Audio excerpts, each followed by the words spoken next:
අයිබෝන් මේ තියෙන්නේ ඉන්ටරීම් රිසිට් එක. එහෙමත් නැත්නම් බ්ලූ පේපර් එක කියලා අපි කියන ඩොකියුමන්ට් එක තමයි මේ තියෙන්නේ.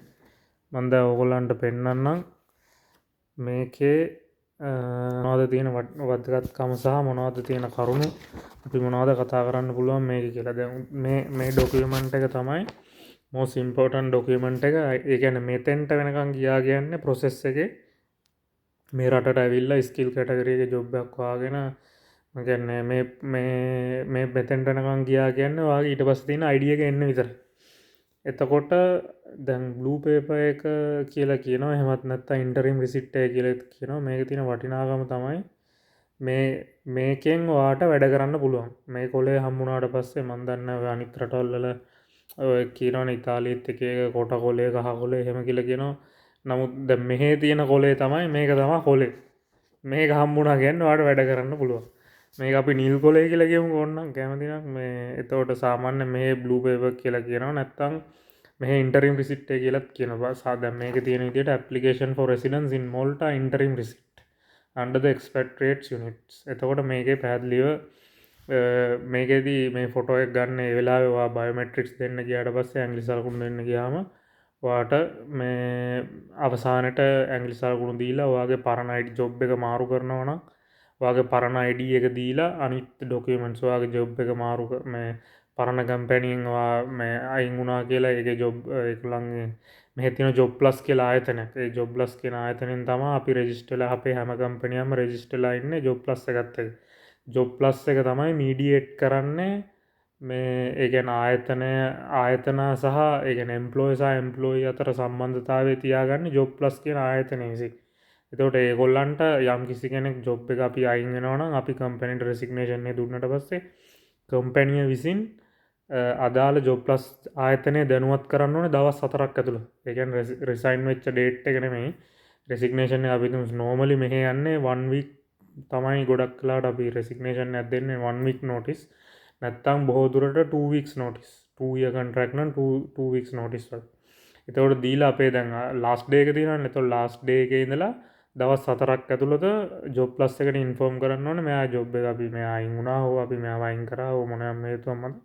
එතකොට දවස් 4 ඇතුළත ඒගොල්ලන් දැනුවත් කරන ඊට පස්සේ ජොබ් ප්ලස් එකෙන් ඔයාට එවනවා මේ ඔයාගේ ජොබ් ටර්මිනේෂන් ලෙටර් එක. ඒ කියන්නේ ජොබ් ප්ලස් එක through තමයි ඔයාට ඒ කම්පැනි මේ ටර්මිනේෂන් ලෙටර් එක එන්නේ. ඒ ජොබ් එකත් එක තියෙන ඒ කියන්නේ කම්පැනිත් ඒ සම්බන්ධතාවය ඉවරයි.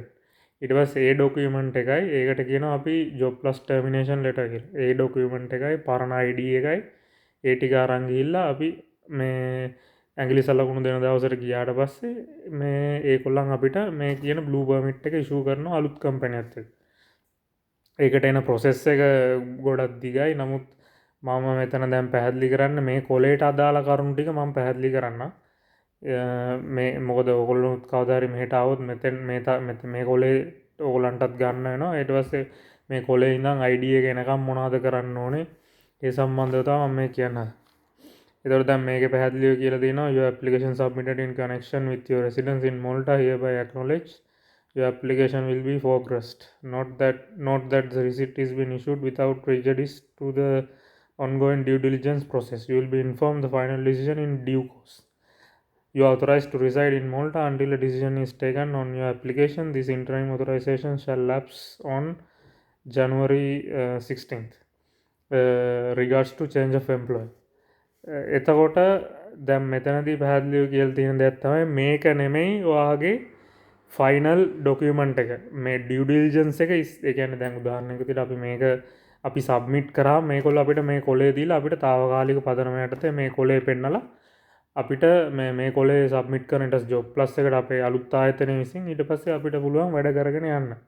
නමුත් මේකෙන් කියන්නේ ඔයා මේකෙන් ෆයිනල් ඩිසිෂන් එක දීලා කියලා. අන්න මේක දීලා ඉවරලා ඔයා ID එක එනකන් කාල සීමාවක් තියෙනවනේ. ඒ කාල සීමාව ඇතුළත මේගොල්ලෝ ඔයාගේ ඔක්කොම documents one by one check කරනවා. ඔයාගේ මෙඩිකල් එක හරියට ඔයා කරලා තියනවද රටට ඇතුළු වුණේ දවසේ ඉඳන් කොච්චර මෙඩිකල් කරලා මේ කියන්නේ දැනට නීති අනුව මෙඩිකල් දෙයක් කරලා තියෙනවා. එතකොට ඒ අදාළ මෙඩිකල් එක චෙක් වෙලාද කියලා බලනවා. ICD එක කියන්නේ මෙහි තියෙන මෙඩිකල් එක අප්‍රූව් වෙලා එන්න ඕන ආයතනයක් තියෙනවා. එතනින් අප්‍රූව් වෙලා ආවට පස්සේ ඒ ඔක්කොම ඩොකියුමන්ටේෂන් මේගොල්ලෝ මේ මොනවද ඩියු ඩිලිජන්ස් එක කරනවා. කියන්නේ චෙක් කරලා බලනවා. ඊට පස්සේ තමයි ඒකට තමයි මේගොල්ලෝ මේ කලින් මේකයි කියන්නේ මේක ෆයිනල් ඩිසිෂන් එක නෙමෙයි. ෆයිනල් ඩිසිෂන් එක අපි ඔයාලට දැනුවත් කරන්න පස්සේ. ඊට පස්සේ මේකේ තව කොටසක් තියෙනවා. මම ඔයාලට මෙතන තියෙනවා පැහැදිලිව temporary authorization to work as per conditions overleaf. එතනදී දැන් සමහර අයට මේක මේ ස්ටිකරේ නැතුව වෙන්න පුළුවන්. මේ ස්ටිකරේ නැත්තම් ඔයාලට වැඩ කරන්න බෑ. දැන් මේ කොලේ ඉෂුව කරන්නේ ඩෙන්ටිටි එක ආයතනය තුලනේ ඇතුළේදීනේ ඔයාලට දෙන්නේ. එතකොට මේ ස්ටිකර් එකත් එක්ක ගහලා දුන්නොත් තමයි ඔයාලට වැඩ කරන්න පුළුවන්. මේක නැතුව දුන්නොත් ඔයාලට ඒ කියන්නේ ඔයාගේ ප්‍රොසෙස් එක යනවා නමුත් ඔයාලට වැඩ කරන්න බෑ. එතකොට ඔයා මේකේ අවුට්කම් එක එනකම් වැඩ කරන්න නැතුව ඉන්න ඕනේ. අන්න එහෙම සිටුේෂන් උත් තියෙන සමහර අයට. සාමාන්‍යයෙන් මම දැනුවත්ව කිසිම කෙනෙක් මම දැකලා නැහැ මේ ස්ටිකරේ නැතුව වෙනවා. නමුත් මම ඒක ගැන කියලා දිනවා එහෙමයි. ඊට පස්සේ මෙතන තව වැදගත්ම කාරණයක් තමයි මේක ලැප්ස් ඩේට් එක. දැන් මේක ලැප්ස් ඩේට් එක සඳහන් කරලා දිනවා ජනවාරි 16 වෙනකම් මේ කොලෙන් මට ඉන්න පුළුවන්. මේක වැලිඩිටි එක තියෙනවා. එතකොට මේක දැන් අන්න ඒකයි වැදගත්. ජනවාරි 16 වෙනකම් මේගොල්ලන් මේ කාල සීමාව මෙයාලට අයිතිය තියෙනවා මගේ ඩොකියුමන්ට්ස් ඔක්කොම චෙක් කරලා ඔක්කොම කරලා මට ID එක ගන්න කලෙක්ෂන් ලෙටර් එක ඉෂුව කරන්න. නමුත් ජනවාරි 16 වෙනකම් මේගොල්ලන් ජනවාරි 1 වෙනිදා දෙසැම්බර් 31 වෙනකොටත් මට මේ ලියුම ආවේ නැත්තම් මම මේගොල්ලන්ගේ ආයතනයට ගිහිල්ලා කියන්න මේ ඩෙන්ටිටි එකට ගිහිල්ලා කියන්න ඕනේ මගේ මේ ඉන්ටරිම් රිසිට් එක රිනිව් කරන්න කියලා. මොකද මම දැන් 16 වෙන්න ළඟයි මේ මගේ තාම මුකුත් අප්ඩේට් එකක් නැහැ හින්දා. එතකොට ඒගොල්ලෝ කියන්න පුළුවන් නෑ ඔයා තව දවස් 3ක් තියලා ඉන්න නැත්නම් සතියක් තියලා ඉන්න කියලා එහෙම කියන්නත් පුළුවන්. එතකොට අපි කොහොම හරි මේක ඒ අදාළ කාල සීමාව වෙනකොට මේක රිනිව් කරගන්න. මොකද එහෙම වුණ නැත්නම් අපිට මේ පාඩුයි. අපිට ඊමේල් එකක් දාලා වුණත් මේ රිනිව් කරගන්න ඉල්ලන්න පුළුවන්. නමුත් ගිහිල්ලා හම්බෙලා මේ ගිහිල්ලා ආයතනයට ගිහිල්ලා මේක පෙන්නලා මම රිනිව් කරගන්න කියලා අපොයින්ට්මන්ට් එකක් දාන්නත් පුළුවන්. අපොයින්ට්මන්ට් එක ඔන්ලයින් දාලා ගිහිල්ලා ඉවරලා මේක ෆ්‍රී මුකුත් මේ පේ කරන්න දෙයක් නැහැ ෆ්‍රී. මොකද අපි මේ ඇප්ලිකේෂන් එක සබ්මිට් කරන මොහොතේදී තමයි අපි ඒ ගෙවන ෆී එක ගෙවන්නේ. දැන් නම් යූරෝ 600ක් ගෙවනවා. කලින් 300 තිබ්බ අගෝස්තු වල ඉඳන් වැඩි වුණා. මේ එතකොට change of employer නම් same company ඇතුලේ change of employer නම් යූරෝ 150යි. different company එකට change වෙනවා නම් යූරෝ 600. එතකොට this document is not valid for re-entry into the Malta. අන්න ඒකත් ඉතාම වැදගත්. සමහරු මේ කොලේ ගත්ත ගමන් මේ සමහරු ගිහිල්ලා ඔය මම දැකලා තියෙන ගොඩාක් ඉතාලියන් මේ පේජස් වල එහෙම දාලා තියෙනවා මේ අපිට අර කොලෙන් ගිහිල්ලා එන්න පුළුවන්ද මේ කොලෙන් එන්න පුළුවන්ද බැරිද ඔන්න ඔය කතාව. ඒතකොට දැන් මේකේ නම් පැහැදිලිව කියලා තියෙනවා this document is not valid for re-entry into Malta. ඒ කියන්නේ මේ කොලේ ඉෂුව කරලා තියෙද්දි ID එක එන්න කලින් ඔයාලා රටින් එළියට මොකක් හරි ඉමර්ජන්සි මොන හරි මත වැකේෂන් ඕ ගියා නම් ඒක allowed නෑ. දැන් මම වුණත් මට මෙච්චර නිදහස තිබ්බා ෆ්‍රී වුණත් යන්න කොච්චර ආස වුණත් මම යන්නේ නැත්තේ යන්න බෑ. මොකද ගිහිල්ලා මට රට ආපහු ඇතුල් වෙන්න බෑ. එතකොට ඒ රිස්ක් එකක් තියෙනවා. එතකොට සමහරක් විට කෙනෙක් කියන්න පුළුවන් නෑ අපි එහෙම ආවා මෙහෙමයි කියලා. ඒ සමහර අවස්ථාවන් වල ඒ සිටුේෂන් එක අනුව අපි ඒකේ ඩීල් වෙන විදිහට සමහරක් විට ඇතුල් වෙන්න අවස්ථාව දෙන්න පුළුවන්. නමුත් මේක පැහැදිලිව ඩොකියුමන්ට් එකේ කියලා තියෙද්දි අපි ඒකට against යන්න බෑනේ. එතකොට ඒක කෙලින්ම රිස්ක් එක. අනික ඒ රිස්ක් එකට රිවෝඩ් එක වර්ත් නැහැ. ඒ නිසා ඒක අනිවාර්යෙන් දැනගෙන තියාගන්න. එතකොට වැදගත්ම කරුණ තමයි අර තමන්ගේ දීලා තියෙන ඩේට් පීරියඩ් එක ලඟ වෙනකන් ඔයාලට ID එක කලෙක්ට් කරගන්න කලෙක්ෂන් ලෙටර් එක ආවේ නැත්නම් ඔයාලා දැනගන්න ඕනේ ගිහිල්ලා ඩෙන්ටිටි එකට ඊමේල් කරලා මේක එක්ස්ටෙන්ඩ් කරගන්න. ඒක පැහැදිලිව තියෙනවා එක්ස්ටෙන්ඩ් කරගන්න පුළුවන් කියලා. ඊට පස්සේ මේක ඊළඟට තියෙන නමගම විස්තර ඇඩ්‍රස් එක තියෙනවා මේ charges 0 කියලා තියෙනවා. තමන්ගේ කම්පැනි මොකක්ද application for employment single permit කියලා ඒ අදාළ permit එක number එකයි employer job title and validity of receipt is subject to bank clearance when the payment is made by check. එච්චර. ඊට පස්සේ යාටම තියෙනවා මේ ඔයාගේ single permit එකට අදාළ number එක ඒ කියන්නේ ඔයාගේ receipt number එක සහ tracking number එක මේ permit එක track කරන මේ tracking number එකක් තියෙනවා. උඩත් ඒ ටිකම තියෙනවා. ඊට පස්සේ තමයි වඩා වැදගත්ම කරුණු ටික තියෙන්නේ. මම ඒ ටිකත් ඉංග්‍රීසියෙන් කියනලා සහ ඊට පස්සේ translate කරනවා. temporary authorization to work. Persons holding a temporary authorization to work endorsed on the application for residence in Malta receipt interim permit shall be able to take up such employment within the prospective employer under the following conditions. The interim permit has affixed on it the relative sticker showing such authorization. අන්න ඒක තමයි මම අර කලින් කිව්ව sticker එක. Sticker එක අලවලා තියෙන්න ඕනේ මේ ඒ වැඩ කරන්න නම්. නැත්තම් ඒ authorization එක නැහැ. ඊට පස්සේ මම අර අරින් පැහැදිලි කරපු ගාන within the period of 7 days from the date of the interim permit, the holder of the interim permit shall commence employment and the new employer shall submit an engagement form to Job Plus together with a copy of the said permit. දෙකෙන් ඔයා අලුත් company මේ කොලේ ගත්තට පස්සේ දවස් 7ක් ඇතුළත ඔයා මේ පර්මිට් එක සබ්මිට් කරන්න ඕනේ කොපිය ජොබ් ප්ලස් එකට. එතකොට තමයි ඒගොල්ලෝ ඔයාට ඔතොරයිසේෂන් එක දෙන්නේ ජොබ් එක පටන් ගන්න. සාමාන්‍යයෙන් ඒක ඉතින් දැන් මම අද මේ කොලේ ගත්තා නම් මම කෙලින්ම ඒ වෙලෙම යවනවා. එතකොට ඒක යවුව ගමන් අරගොල්ලෝ ටක් ගාලා ඔන්ලයින් ගිහලා සිස්ටම් එකෙන් ජොබ් ප්ලස් එකට එන්ගේජ් කරනවා. එතකොට මට ඊමේල් එක සාමාන්‍ය හැරණ තැබෑලෙන් ඊමේල් එක ලැබෙනවා මේ ජොබ් ප්ලස් එකෙන් you already engaged to the job plus system කියලා. එතකොට හරි ඒක හම්බුන ගමන් ඔයාට කියලා ඒක ඉතින් දවස් ඒ පැය භාගයක් පැයක් ඇතුළත වෙන දෙයක්. නමුත් ඔයාට පහුවෙන්දා ඉඳන්ම වැඩ පටන් ගන්න පුළුවන්. ඒක එච්චර ලොකු සීන් නැහැ. ඒක එච්චර ස්ට්‍රික්ට්ලි මේගොල්ලෝ බලන්නේ නැහැ. වැදගත් වෙන්නේ දවස් 7 ඇතුළත ඔයා එන්ගේජ් කරාද. ඊට පස්සේ inland revenue it was such persons would have been registered with the inland revenue in the respect of income, the income tax and social security. එතකොට අපිට අපි දැන් මේ වැඩ කරද්දී අපිට හම්බ වෙන benefits තමයි social security එකක් තියෙනවා, අපිට tax number එකක් තියෙනවා, social security and tax number කියලා තියෙනවා. එතකොට අපි ඒව ඔක්කොම අපේ pay slip වල සඳහන් වෙනවා. එතකොට ඒවට අනුව තමයි අපේ මේ salaries වලින් social security deduct වෙලා tax deduct වෙලා එන්නේ.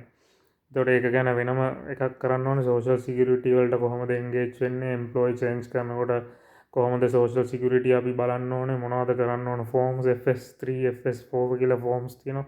ඒවා fill කරලා employer change of employer කරද්දි මොනවද කරන්න ඕනේ. ඒක මම වෙනම කරන්න. මේ කොලේ ගැන කරන්න ස්පෙෂලි මේ කොලේ අතිශය වැදගත්. මේ කොලේට අදාළ කාරණා ටික විතරයි මේ මොහොතේ කෙටියෙන් පැහැදිලි කරන්නේ. එහෙම payment of the relative tax and social security contributions would be effected from the date of the said engagement form. අන්න ඒක දැන් repayment of the relative tax and social security would be effected from the date. ඒ අදාළ දවස් ඒ කියන්නේ ඔයා ඉක්මනට මේක engage කරොත් එතකොට ඔයාගේ එතන ඒ දවසේ ඉඳන් එන්ගේජ් කරපු දවසේ ඉඳන් ඔයාට social security contributions and ඒ ටික calculate වෙනවා. නැත්තම් ඔයා කොහොමත් ඔයා අයින් වෙන කම්පැනියෙන් ඔයාට තියෙන FS3 ෆෝම් එක කියලා එකක් ෆිල් කරන්න. ඒක ඔයාගේ පරණ කම්පැනියෙන් දෙන්න ඕන. අවසාන පඩිය ඔයාට දෙනකොට ඒගොල්ලන්ගේ FS3 ෆෝම් එක ඉල්ලුවම ඒගොල්ලෝ ඔයාට කොච්චර කාලයක් පඩි ගෙව්වද, ඒ කියන්නේ මේ අපි තුමා ජොබ් එක අවුරුද්දක් කරාගේ අවුරුද්දේ මුලින් ඉඳන් ඔයාට ටෝටල් එක කොච්චර ගෙව්වද, ඒකට අදාළ ඔයාට කොච්චර සෝෂල් මොනවද social security කොච්චර contribute කරාද, ඊට පස්සේ tax කොච්චර ගෙවලා දෙනවද, ඒ ටික ඔක්කොම සමරියක් විදියට හදලා FS3 form එකෙන් ඔයාට දෙනවා. ඒ form එක ඔයා ගිහිල්ලා අර කොල්ලන්ට submit කරන්න ඕනේ. එතකොට තමයි ඒගොල්ලෝ ඒක inland revenue එකත් එක්ක connect කරලා ඒකට අදාළව ඔයා එතන ඉඳන් ආපහු continue කරනවා ඒගොල්ලෝ. එහෙම තමයි ඒගොල්ලෝ අර link එක හදන්නේ. FS3 form එකෙන් තමයි link කරන්නේ පරණ company අලුත් company. ඊට පස්සේ ඔයාට අලුත් company එකට ගියාම ආපහු ඒගොල්ලෝ දෙනවා FS4 form කියලා. ඒක ඔයා ෆිල් කරන්න ඕනේ. දැන් ඔයා අලුතෙන් මේගොල්ලන් එක්ක එන්ගේජ් වෙන නිසා. ඊට පස්සේ ඔයා අදාළ තොරතුරු ටික දාලා සිංගල්ද මැරිඩ්ද කියලා. දැන් මෙහෙනම් සිංගල් නම් ඔයාට ටැක්ස් එක වැඩි, මැරිඩ් නම් මේ ටැක්ස් එක පොඩ්ඩක් අඩු වෙනවා. ඊට පස්සේ ළමයෙක් ඉන්නවා තව ටැක්ස් එක අඩු වෙනවා. ඒ කාරණා ටික දාලා මේ ඊට පස්සේ ඒක නම් පොඩි පේජ් එක භාගයක් වගේ ඒක ෆිල් කරන්න තියෙන. ඒ ටික ෆිල් කරාට පස්සේ ඔයාට තියෙන සබ්මිට් කරන්න. එතකොට ඒ කම්පැනි සබ්මිට් කරන. එතන ඉඳන් ඊට පස්සේ ඔයාට ඊළඟ මාසේ ඉඳන් ටැක්ස් ඩිඩක්ට් වෙලා අස්සන්ට යනවා.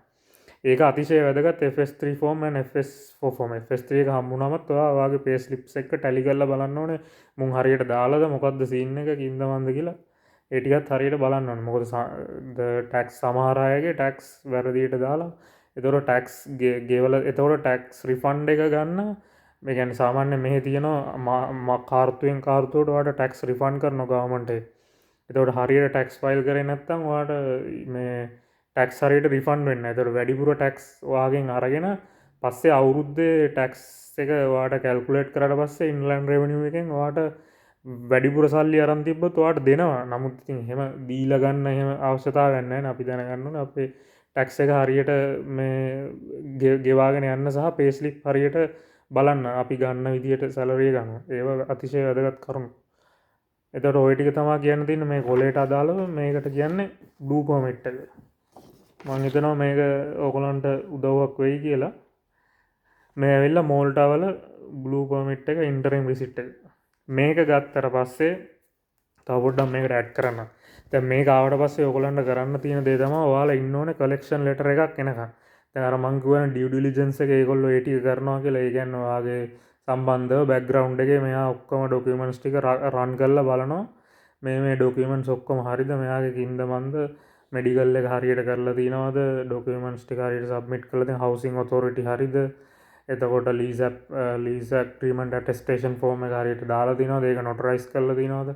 ඔය ටික ඔක්කොම 1 by 1 ඒගොල්ලෝ ඒ ටික චෙක් කරනවා. චෙක් කරලා ඉවරලා ඔයා ඔක්කොම හරිනම් අන්න ඒගොල්ලෝ ඔයාගේ රෙජිස්ටර්ඩ් ඇඩ්‍රස් එකට එවනවා. ඒ කියන්නේ මේ කොලේ තියෙන ඇඩ්‍රස් එකට ඔයා වදිංචි ලිපිනයට ඔයාට එවනවා. එන්න කලෙක්ෂන් ලෙටර් එක. ඒ කලෙක්ෂන් ලෙටර් එක කියන්නේ ඔයාගේ ID එක රෙඩි ඇවිල්ලා ගන්න එනකොට මේ ඉන්ටරිම් පර්මිට් එකත් අරන් එන්න කියලා.